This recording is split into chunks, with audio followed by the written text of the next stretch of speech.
The world of Judge Dredd has no shortage of apocalyptic events. I described one of them in the previous video, the origins of the Justice Department, where the last mad president of the United States plunged the world into nuclear war. Megacity 1 survived, only to later be invaded by threats like the Dark Judges, fire, fear, mortis, and death, hailing from a parallel dimension where life itself had been judged a crime. And even that is merely just another Tuesday in comparison to, for example, that one time Satan. Yes, that Satan showed up to threaten not just Megacity 1, but the world, with a fate so much worse than simple death.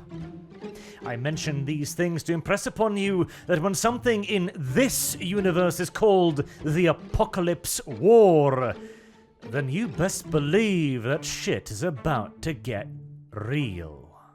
But first, a word from our sponsor, Raid Shadow Legends. Hold on there, don't skip just yet.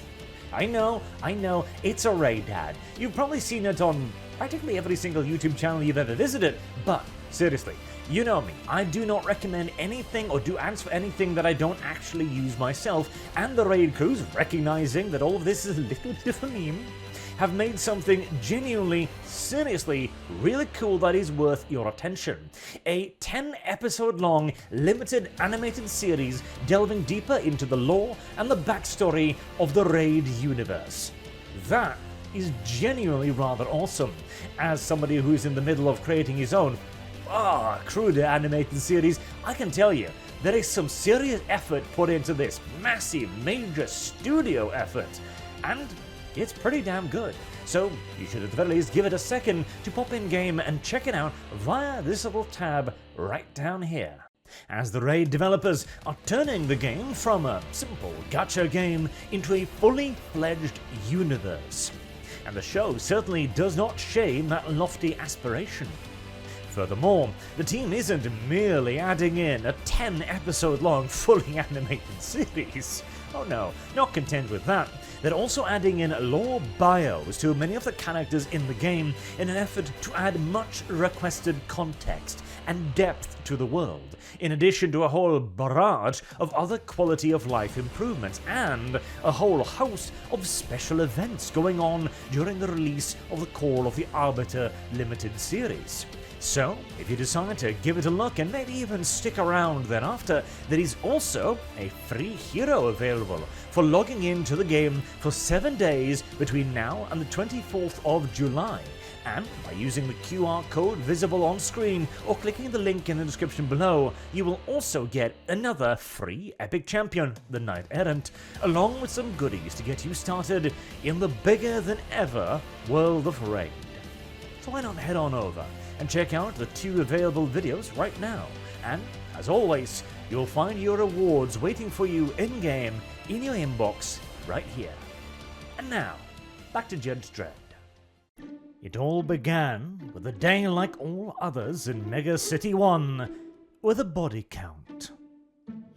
As, at around 2:30 in the morning, Block Dan Tanner began an armed all-out assault against the nearby Enid Blyton block.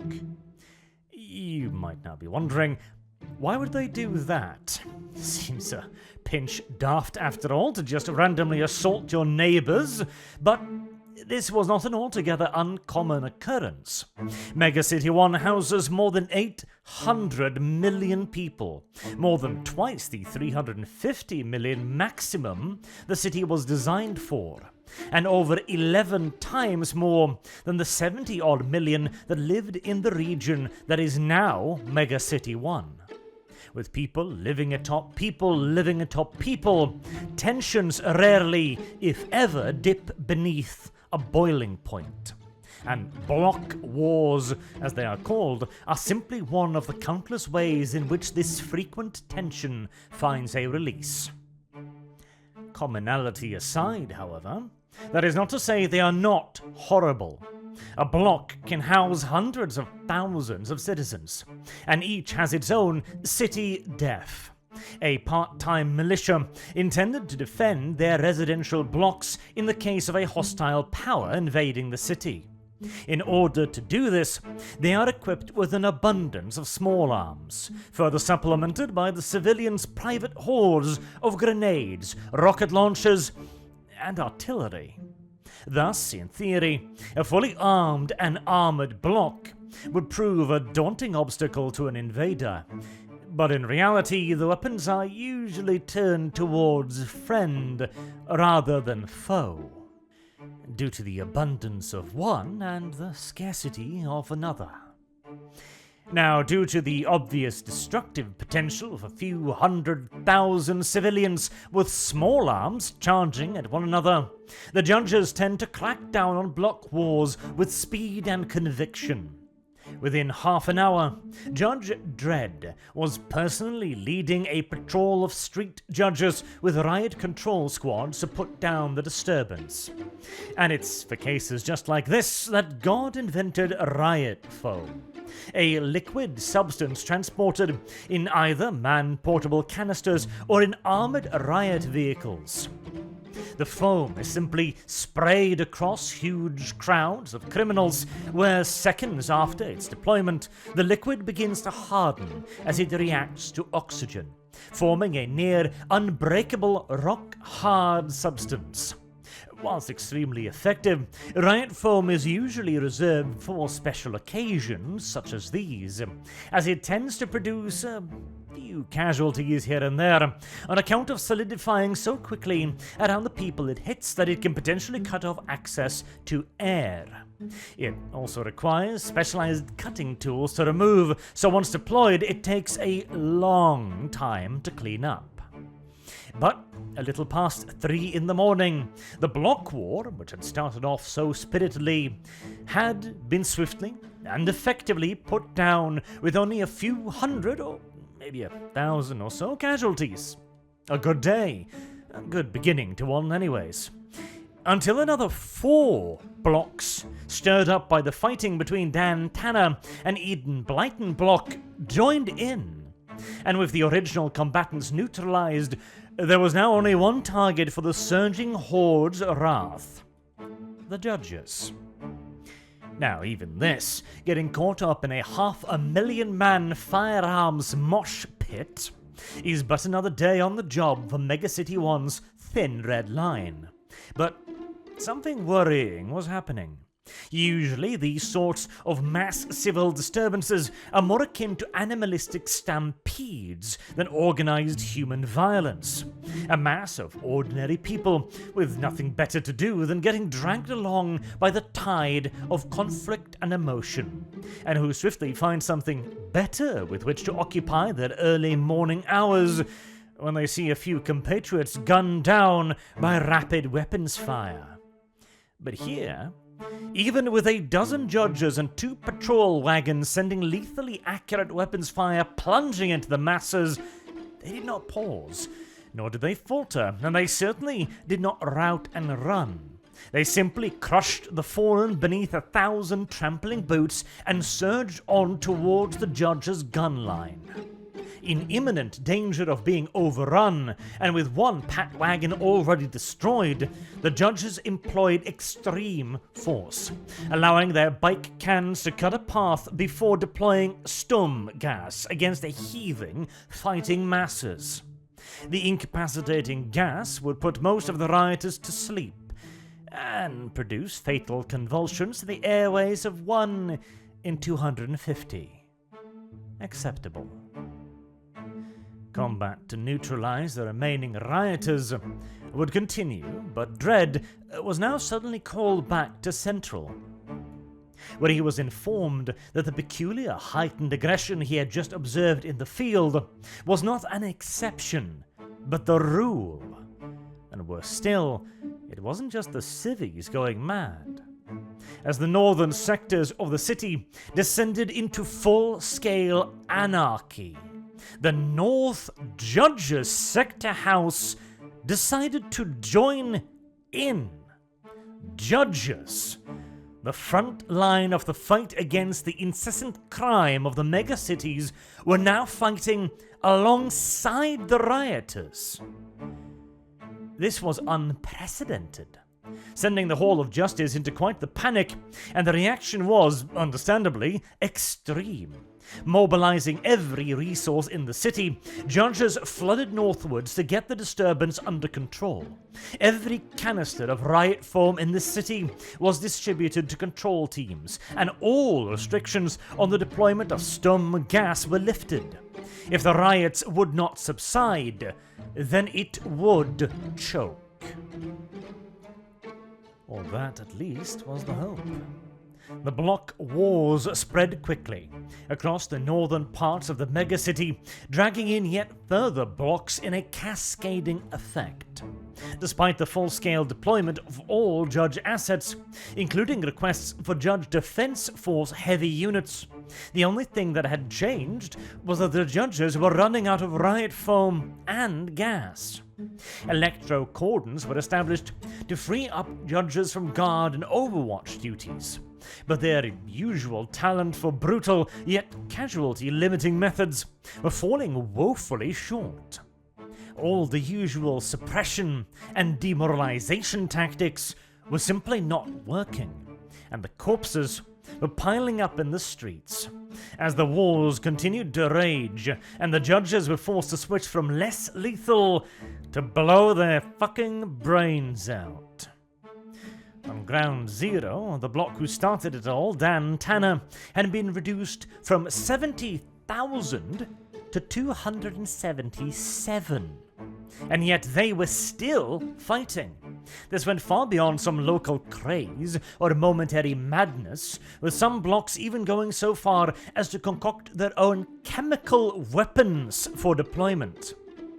Only the swift interference of the long-awaited heavy sonic hover vehicles from the defense forces averted a complete disaster, and that full-scale, indiscriminate implementation against anything that so much as twitched was all that was stopping the mania from spreading further south. The sonic weapons were originally designed as close-range anti-ballistic missile defenses, but the judges had learned long ago that set to a widespread low-intensity beam, the sonic cannons would cause excruciating, debilitating pain in your average human being. Another, less than lethal option in their arsenal, but one that would cause permanent damage, like loss of hearing or severe brain hemorrhage, if maintained for long periods. Not that the judges had much in the way of choice, however, as only constant bombardment could keep the population suppressed. Luckily, even in the midst of the chaos, some heads still kept cool. Dredd, realizing that if the judges were going mad, something had to be up, ordered a full medical and forensic analysis to be run on the rioters. Now, after a full day and night of suppression activities, the results were ready. The rioters' brains had somehow been interfered with, boosting their natural aggression, lowering their sense of reason, and enhancing their pack mentality, resulting in large groups of people gravitating towards one another in order to brutalize yet other large groups of people. This wouldn't be the first time some sort of chemical or biological hazard endangered Megacity 1, and the Med Division was already hard at work trying to create a counter-agent. But with no clue as of yet what was causing the damage, hopes of finding a restorative cure seemed distant. The only bright spot was that the block wars had been contained to the northern sector, a fact that held all the way up until some smartass who had never seen a movie before in his life decided to verbalize the thought.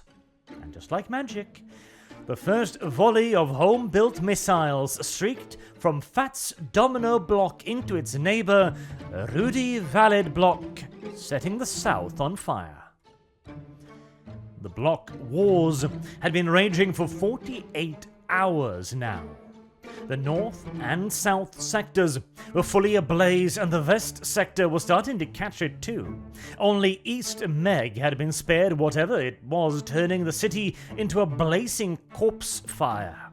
As every judge was pushed to the limits of endurance, finding a solution became critical. At least now they had an idea where to look. After interrogating informers and checking captured rioters, it appeared certain the contagion was coming from the water supply. A lot of judges had been affected, but the majority were still of hale and healthy mind. So what was the difference between the two groupings? Upon closer examination, a pattern soon emerged. Those affected were near universally on light duties, working at headquarters or dispatch, whilst those who were fine were on extended deployment, the only kind of deployment most judges ever knew. And whilst on the streets, of course, the judges draw their water supplies from their bikes' internal water tanks, rather than the central supply at HQ. That was good news in that the source of the contagion had been located, even if no forensic analysis had been able to actually prove it yet. The bad news, however, was that water is kind of important, and everyone, of course, had been drinking it, explaining the incredible numbers of block wars raging across the city. To further confirm the suspicions of the drinking water, a report arrived in the Hall of Justice. A suspicious individual had been spotted in West Sector's water recycling plant. This, then, was deliberate action, carried out by a criminal with purpose and planning, which ironically gave the Med Division a ray of hope. If this was indeed a premeditated act, then the perpetrator was likely to have also developed an antidote to keep himself sane in the chaos. And if he could be captured, then the protective agents in his bloodstream could be extracted and synthesized for a Megacity 1 cure. If he could be captured, that is. As this was no average perp. Not only did he escape from the closing cordon of judges, he killed 7 of them whilst making his escape. This was the first clear indicator that Megacity 1 was not dealing with a simple terrorist scheme or random loon. This man was trained, and lethal to a degree only judges were. And his mission wasn't over yet. Having had his chance spoiled by the judges at the water treatment plant, the next target to be struck was Megacity 1's weather control station. Judge Dredd and Justice Central was but a single step behind, but that one moment proved fatal, as the saboteur successfully introduced the mixture into the system and started up a massive rainstorm laced with the compound, covering the city in brain-rotting toxins. The station's damage control teams tried desperately to control the fires and damage done by the terrorist fleeing the scene, and in turn to shut down the weather installation. But it seemed almost certain now that the madness would spread to every corner of the city. Judge Dredd personally chased down and apprehended the saboteur shortly thereafter, with a double boot to the back of the head maneuver, just like the manual intended. With the chief suspect behind all the murder and mayhem thus apprehended, some answers might finally be forthcoming. Firstly, the Med Division had managed to isolate the precise cause of the poisoning by taking a sample from the concentrated compound found in the saboteur's possessions. It was a clearly artificially engineered virus. It was undetectable when diluted in enormous quantities of water, like the ones fed into the megacity sectors every day. But from the samples and from the suspect's own blood, it became self-evident that this was a man-made weapon, capable of infecting millions with just a few milliliters dispersed into billions of liters of water. But that was far from the most chilling revelation. Under a battery of enhanced interrogation and truth serum cocktails, the criminal gave up his masters. East Meg 1, the largest and most powerful of the Soviet megacities. This was no mere act of terrorism. This was the first shot in a war the Sov bloc had been planning for a long time. And the scope of their horrific design was about to be revealed, as East Meg 1's Supreme Judge Joseph Bulgarin pronounced the prophetic words, "Let the apocalypse begin," and thus set in motion every arm of East Meg 1's army.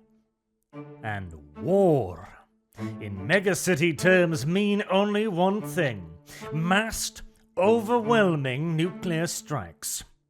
At 3:03 a.m., from countless concealed missile silos in the Rad wastes around East Meg 1, hundreds of nuclear ICBMs rocketed towards the sky on pillars of hateful fire. As more conventional forces moved in to limit Megacity 1's ability to retaliate. High up in distant orbit, swarms of hitherto hidden Soviet war satellites swept into action. Their goal, the eradication of the nuclear-armed judges' stations in orbit. And as above, so below.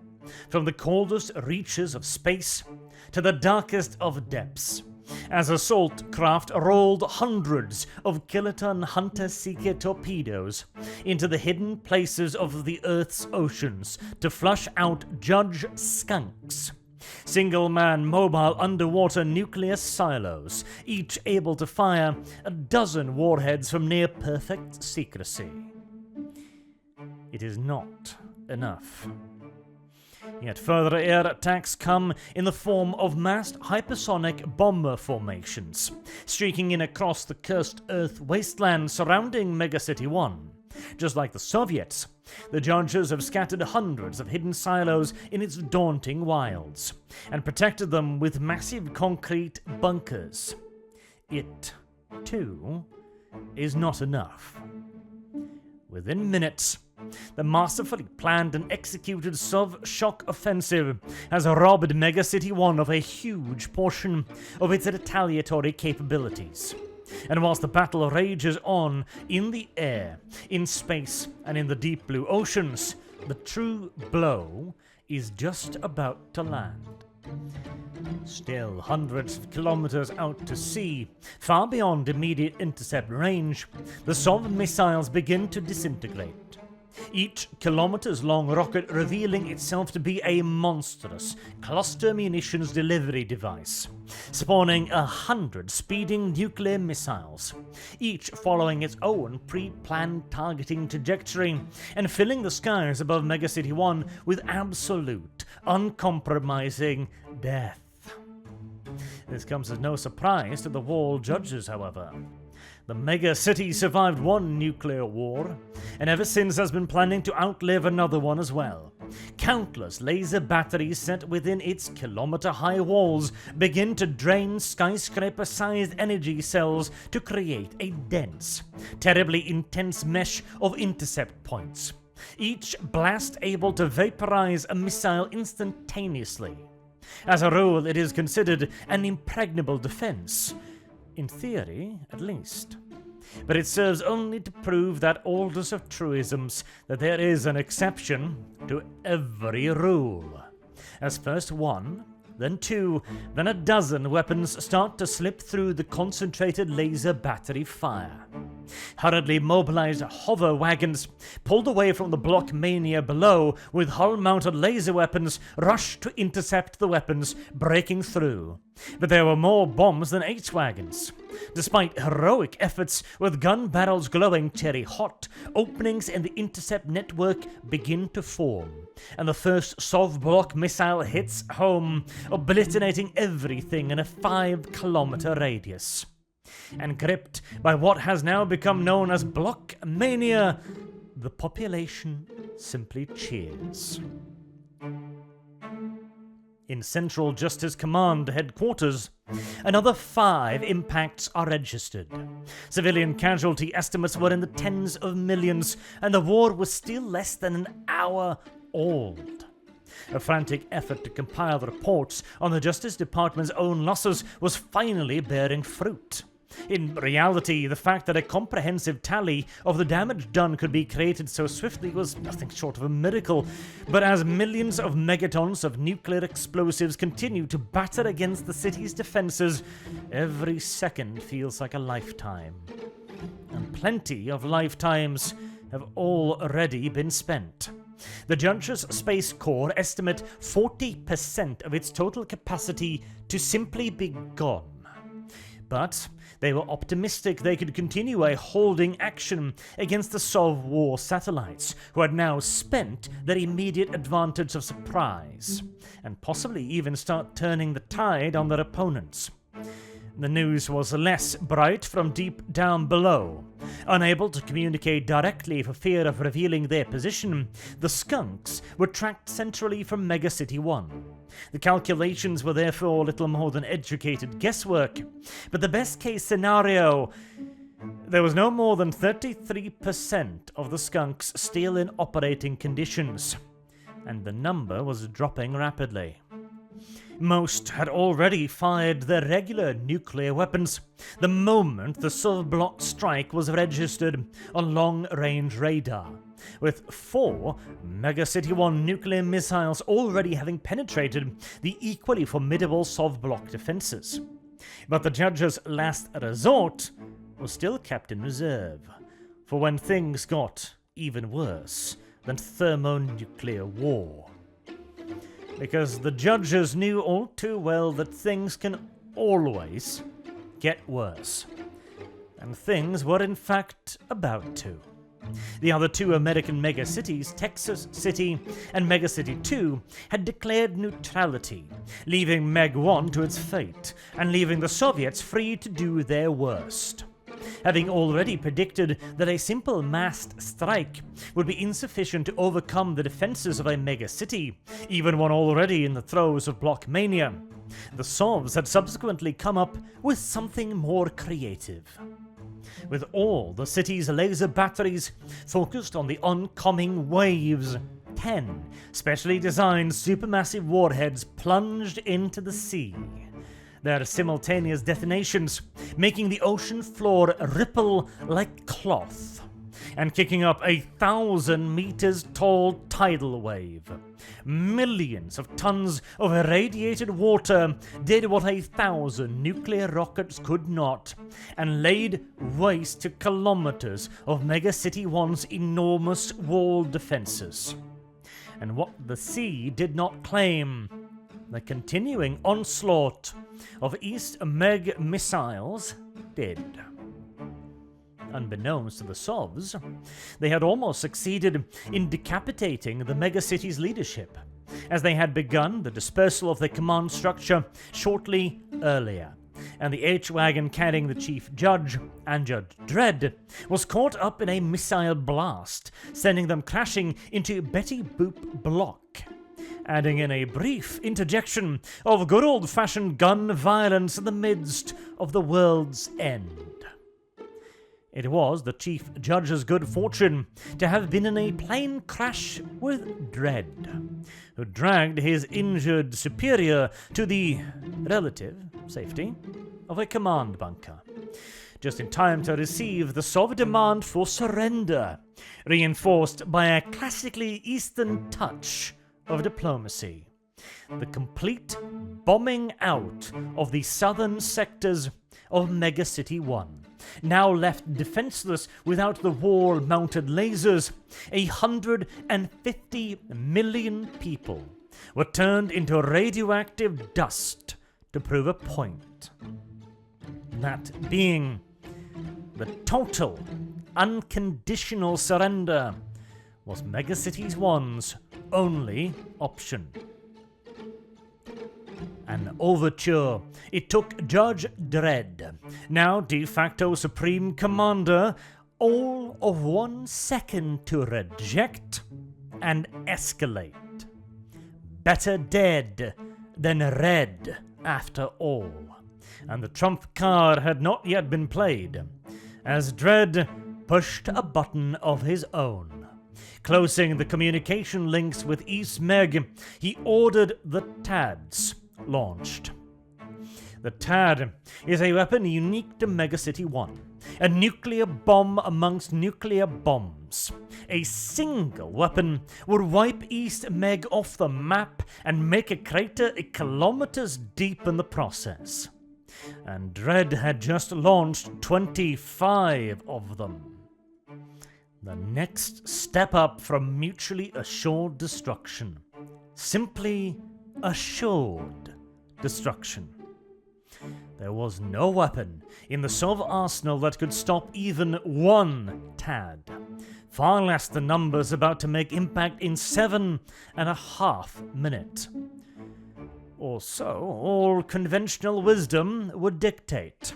But war, despite the saying, is never conventional, as Mega City 1 has made the classical mistake of victors. They prepared to fight the last war, whilst the Sovs had been preparing to fight the next one. A top-secret device, never tested on a large scale for fear of the secret leaking, the Apocalypse Warp. A dome shield of unreality large enough to cover East Meg 1 in its entirety. As the total annihilation devices struck it, they flashed and disappeared. To where? None of the Soviet scientists really knew. All they knew and cared about was that they were no longer there. And as for where they went, well, I'll let that be a secret for a little bit longer, as now, with their theories proven correct, and East Meg immune to the Judge's ultimate weapon, Phase 2 could begin. Invasion. If the Judges would not kneel, they would simply have to be made to. To be continued next week. Until then, I have been Arch. Thank you all very much for listening, and I do hope to see you all again soon. Have a good day.